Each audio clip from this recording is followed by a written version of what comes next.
జై తెలంగాణ.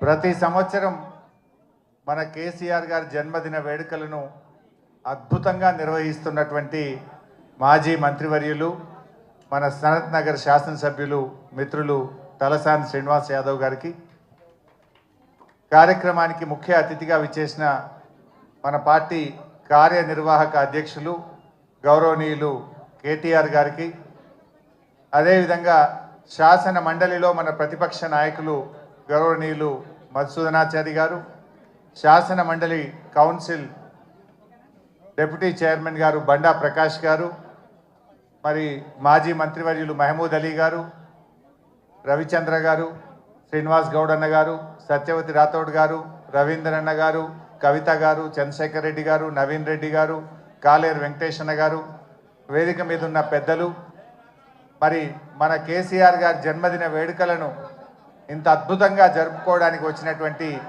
బీఆర్ఎస్ కుటుంబ సభ్యులకు, మీడియా మిత్రులందరికీ పేరు పేరున నమస్కారం తెలియజేస్తా ఉన్నా. నిజంగా ఈరోజు కేసీఆర్ గారి జన్మదినం రాష్ట్రం అంతా కూడా ఒక పండగలాగా జరుపుకుంటూ ఉన్నారు. కేసీఆర్ అంటే ఒక వ్యక్తి కాదు, కేసీఆర్ అంటే ఒక నాయకుడు కాదు, కేసీఆర్ అంటే 4 కోట్ల ప్రజల భావోద్వేగం. 1954లో మన కేసీఆర్ గారు పుట్టారు. ఇప్పుడు 2024 25వ సంవత్సరం.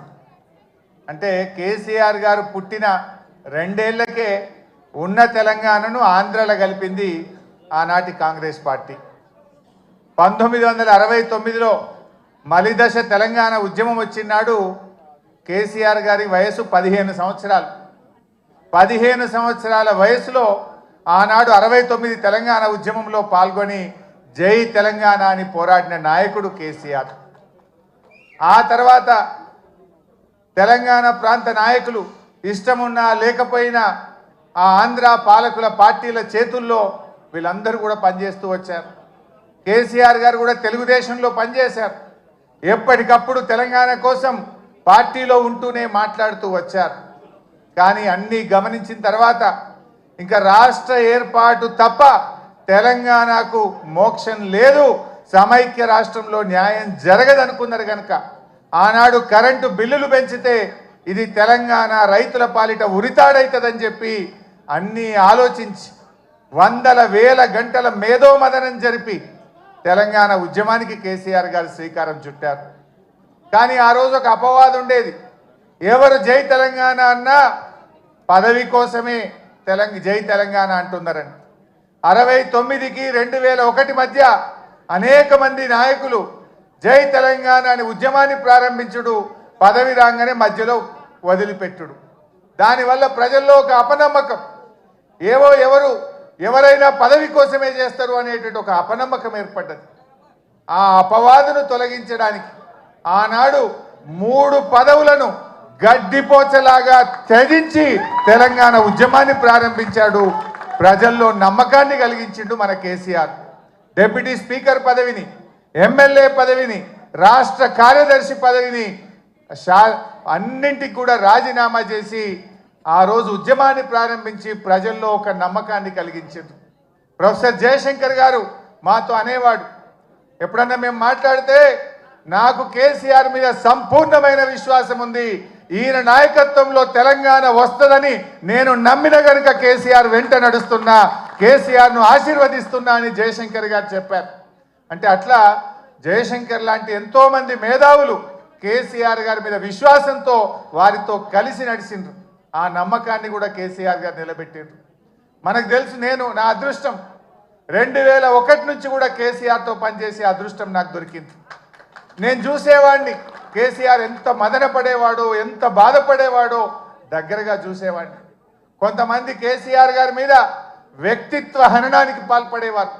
రకరకాలుగా ఆయనను ఎన్ని రకాలుగా బదనాం చేసేవారంటే, ఒకడైతే ఇక బీమార్ అయింది ఇక లేస్తనే లేడంటాడు, ఇంకోటి అంటాడు. ఎన్ని రకాలుగా వేధించినా, బాధ పెట్టినా, వ్యక్తిత్వ హననానికి పాల్పడినా మొండి ధైర్యంతో ఆయన పోరాటం చేసిండు, తెలంగాణ వైపు అడుగులు వేసిండు. That is KCR. ఎక్కడ బాధపడ్డా, కుంగిపోయినా వెనుకడుగు వేసిన పదవులకు ఆశపడినా ఇవాళ మనం తెలంగాణలో ఉండే వాళ్ళం కాదు. ఇవాళ తెలంగాణ వచ్చిందంటే అది కేసీఆర్ గారి మొండి పట్టుదల, ధైర్యం, ఆయన పోరాటం వల్ల ఇవాళ తెలంగాణ వచ్చింది. నవంబర్ 29, 2009 ఇది ఇవాళ డిసెంబర్ 17 మనకు ఫిబ్రవరి 17 మనకు ఎంత ముఖ్యమో నవంబర్ 29 కూడా చరిత్ర పుటల్లో అంతే ముఖ్యమైన దినం. ఆనాడు కేసీఆర్ గారు ఇంకా లాభం లేదు, కేసీఆర్ చచ్చుడో తెలంగాణ వచ్చుడో, అయితే తెలంగాణ జైత్రయాత్ర లేదంటే నా శవయాత్ర అని చెప్పి ఆమరణ నిరాహార దీక్ష కూర్చున్నటువంటి నాయకుడు మనం చూసాం. గాంధీజీ గారి సత్యాగ్రహం చూసాం, పొట్టి శ్రీరాములు గారి ఆమరణ దీక్ష చూసాం. మరి నాడు కేసీఆర్ గారు కూడా ఆమరణ నిరాహార దీక్ష కూర్చొని ఢిల్లీ పీఠాన్ని కదిలించి డిసెంబర్ 9, 2009 ప్రకటన వచ్చిందంటే అది కేసీఆర్ గారి దీక్ష ఫలితం అని కూడా మనం గుర్తు చేసుకోవాల్సిన అవసరం ఉంది. నిజంగా ఆయన ఆ రోజు దీక్ష పూనుకోకపోతే ఇవాళ తెలంగాణ ప్రకటన వచ్చేదా? ఎవడెవడో ఏదో మాట్లాడుతున్నాడు. ఆ రోజు చిదంబరం గారు నాకు బాగా గుర్తు, కేటీఆర్ గారు, మా మధుసూనాచారి గారు, జయశంకర్ గారు అందరం కూడా అక్కడే ఉండేవాళ్ళం. చిదంబరం గారు ఫోన్ చేసి ఢిల్లీ నుంచి కేసీఆర్ గారు దీక్ష విరమించండి, మేము తెలంగాణ ప్రక్రియ ప్రారంభిస్తామన్నారు. మీ మాటలకు మేము మోసపోం. మీరు స్పష్టంగా ఢిల్లీ నుంచి తెలంగాణ రాష్ట్ర ఏర్పాటు ప్రక్రియ ప్రారంభిస్తున్నామని స్పష్టమైన ప్రకటన కేంద్ర ప్రభుత్వం నుంచి చెప్తే తప్ప నా దీక్ష విరమించను అని చెప్పి కేసీఆర్ గారు చెప్పింది. అప్పటికి 11 రోజులైంది. మనిషి ఆ మంచం మీద నుంచి ఒక్కొక్కసారి వణుకుతో దాదాపు హాఫ్ ఫీట్ ఎగురుతూ ఉండే బాడీ, తన కంట్రోల్లో తాను లేదు. కానీ ఆ పట్టుదల మాత్రం సడలేదు. మా కళ్ళల్లో నీళ్లు తిరుగుతున్నాయి, ఎంతో బాధపడ్డాం. కానీ ఆయన మాత్రం కేంద్ర ప్రభుత్వం తరఫున రాష్ట్ర ఏర్పాటు ప్రక్రియ ప్రారంభమైందంటేనే దీక్ష విరమిస్తా అన్నాడు. ఆ రోజు మీరే రాసి పంపండి అంటే జయశంకర్ సారు తన స్వహస్తాలతో తెలంగాణ రాష్ట్ర ఏర్పాటు ప్రక్రియ రాసి ఢిల్లీకి పంపిండు. గదే చిదంబరం గారు ఢిల్లీ నుంచి అనౌన్స్ చేసింది. అది ఆ రకంగా తెలంగాణ తెచ్చుకున్నాం.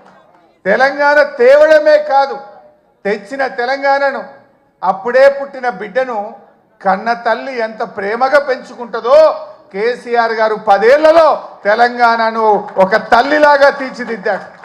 ఒక తల్లిలాగా, ఒక తండ్రిలాగా ఈ తెలంగాణను బంగారు భవిష్యత్తు వైపు అడుగులు వేసింది. ఏ తల్లైనా పుట్టిన బిడ్డను నాకంటే గొప్పగా ఉండాలని, బంగారు భవిష్యత్తు ఉండాలని ప్రతి తల్లి తన కొడుకు కోసం, తన బిడ్డ కోసం తపిస్తుంది. అలా కేసీఆర్ గారు ఈ సాధించిన తెలంగాణను సాగునీటిలో, విద్యుత్ రంగంలో ఏ రంగం తీసుకున్నా ఈ దేశానికి రోల్ మోడల్గా, అన్ని రాష్ట్రాలకు ఒక మోడల్గా, ఒక దిక్సూచిగా తెలంగాణను తయారు చేసింది. కేసీఆర్కు తెలంగాణకున్న బంధం ఇది పేగు బంధం, తల్లి బిడ్డల బంధం. కేసీఆర్కు తెలంగాణ ప్రజలకున్న బంధం. కొంతమంది తెలిసి తెలియక మాట్లాడుతుంటారు, కానీ కేసీఆర్ ప్రతి నిమిషం తెలంగాణ కోసమే ఆలోచించిండు. ఈ మధ్యలో రేవంత్ రెడ్డి మాట్లాడుతుండు, నేను 2020 మ్యాచ్లు ఆడుతున్నా అంటుండు. నువ్వు 2020 ఆడతావేమోగా, నువ్వు 2020 ఆడవు. వాస్తవంగా నువ్వు 2020 దేనికి ఆడతావు అంటే పైసల కలెక్షన్కి ఆడతావు. అసలు నువ్వు ఆడే మ్యాచ్ అంతా కూడా తొండి, నీదంతా తొండి మ్యాచ్ ఉంటుంది, తొండి ఎగ్గొట్టే మ్యాచ్. ఏంది నీ మాటల్లో తొండి, హామీల అమలులో ఎగ్గొట్టేది ఉంటుంది నీ దగ్గర. కానీ కలెక్షన్లో మాత్రం 2020 ఆడతావు నువ్వు. ఎందుకంటే నువ్వు ఎన్ని రోజులు ఉంటావో నీకే తెలియదు. ఆగమాగం ఉండవు నువ్వు. దీపం ఉండగానే ఇల్లు చక్క పెట్టుకోవాలని 2020 కలెక్షన్ స్టార్ట్ చేసినావు. కానీ కేసీఆర్ అన్నీ ఆడతాడు. ఆయన టెస్ట్ మ్యాచ్ అయినా అద్భుతంగా ఆడతాడు, వన్డే అయినా అద్భుతంగా ఆడతాడు, 2020 అయినా ఆడతాడు. ఎప్పుడు ఏదాడలో గదా ఆడతాడు కేసీఆర్. ఎప్పుడు ఏదాడాలో ఆడతాడు. అవసరమైతే డిఫెన్స్ కొడతాడు, అవసరమైతే 6 కొడతాడు. కానీ ఇవాళ తెలంగాణ ప్రజలు ఏ పల్లెల్లో పోయినా, ఎక్కడ పోయినా ఏమంటున్నారు? మళ్ళీ కేసీఆరే రావాలి, మా కేసీఆర్ మాకు కావాలి అని ప్రతి నోట. ఇది నేనేదో ఉపన్యాసం కోసం చెప్తలేను. కారులో పోతా ఉంటే సిగ్నల్ పడితే పాపం ఉన్నది, ఇట్లా తలుపు కొట్టి అద్దం దించి సార్ కేసీఆర్ కావాలి, మళ్ళా మనమే రావాలి, వీడు బాగలేడని. అది ట్యాక్సీ డ్రైవర్ కావచ్చు, ఆటో డ్రైవర్ కావచ్చు, అది ఎవరన్నా కానీ ఆ రోడ్డు మీద పోయే పిల్లలు కావచ్చు మళ్ళీ కేసీఆర్ కావాలని మాట్లాడుతున్నారు. ఇది ఈరోజు తెలంగాణ సమాజం కోరుకుంటుంది. ప్రజలకు అర్థమైంది. ఎప్పుడన్నా ఎవరికైనా పిల్లలకు తల్లిదండ్రుల మీద కోపం రావచ్చు, కానీ ఆ ప్రేమ మాత్రం ఎప్పటికీ పోదు. కేసీఆర్ది తెలంగాణ ప్రజల మధ్య ఉన్నది తల్లి పిల్లల బంధం, పేగు బంధం. ఇవాళ అందరూ కూడా కేసీఆర్ని కోరుకుంటున్నారు. జనరల్గా ఏమంటారు, ఓటమి విజయానికి నాంది అంటారు. మనం మొన్న ఓడితే ఓడొచ్చు, కానీ రేపు భవిష్యత్తులో మరో 3 టర్ములు బీఆర్ఎస్ పార్టీ గెలవడానికి ఇది నాంది కాబోతా ఉంది. సరే అది ఎప్పుడు వస్తాయా ఏమొస్తాయా రాని, కానీ అందరూ కూడా ఇలా కేసీఆర్ వైపు చూస్తూ ఉన్నారు. నిజానికి కేసీఆర్ లేకపోతే ఈ తెలంగాణ వచ్చేదా ఇలా ప్రతి ఒక్కరు కూడా ఆలోచించాల్సినటువంటి అవసరం ఉంది. ఎవరో ఎంతోమంది మాట్లాడుతుండు, ఒకటి తెచ్చినామంటుండు, ఇంకొకటి ఇచ్చినామంటుండు, కానీ ఇలా తెలంగాణ వచ్చిందంటే, ఢిల్లీ కదిలిందంటే దానికి ఒకే ఒక్కడు కారణ జన్ముడు మన కేసీఆర్. ఆ కేసీఆర్ గారి జన్మదినం ఈరోజు మనందరం కూడా ఇంత ఉత్సాహంగా మా తలసాని సీనన్న నాయకత్వంలో జరుపుకోవడం చాలా సంతోషం. సీనన్న గారిని ఇంత అద్భుతంగా ఆ పాటలు కానీ ఈ కార్యక్రమాన్ని ఇంత అద్భుతంగా నిర్వహించినందుకు హృదయపూర్వకంగా సీనన్నకు నేను కృతజ్ఞతలు కూడా తెలియజేస్తూ, మరి నాకు ఈ అవకాశం ఇచ్చినందుకు ధన్యవాదాలు. జై తెలంగాణ. ఇప్పుడు దయచేసి